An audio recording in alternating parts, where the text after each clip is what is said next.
পায়ের আঙ্গুল পচে গেছে, ব্যথায় যন্ত্রণায় তিনি কান্না করে। কেউ থাকে না এই মানুষগুলোর পাশে, কেউ আসে না এই মানুষগুলোকে সাহায্য করার। বাড়ি কোথায়? বাড়ি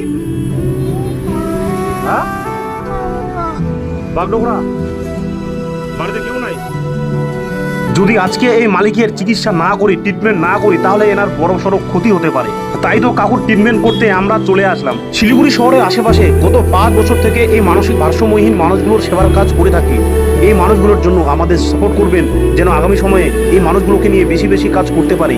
যারা মানসিক ভারসাম্যহীন, যারা হারিয়ে গেছে, ওই মানুষগুলোকে রাখার ব্যবস্থা করব আমরা। এর জন্য চাই আপনাদের সাপোর্ট। প্লিজ আমাদের সাপোর্ট করুন, যেন এই কাজটা আমরা খুব তাড়াতাড়ি করতে পারি।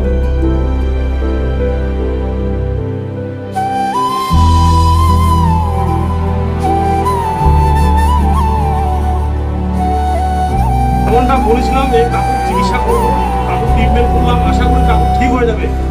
মোটামুটি 2 দিন পরে কাকুর ট্রিটমেন্ট করতে আরও আসতে হবে আমাদের।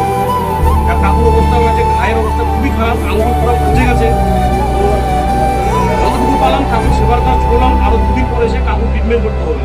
আপনারা আমাদের সাপোর্ট করবেন এই মানুষগুলোর জন্য, যেন আগামী সময়ে এই মানুষগুলোকে নিয়ে আমরা বেশি বেশি কাজ করতে পারি। আর আপনারা সাপোর্ট করেন বলেই অনেকে আমরা এই কাজগুলো করতে পারি। প্লিজ এই মানুষগুলোর জন্য আমাদের সাপোর্ট করবেন।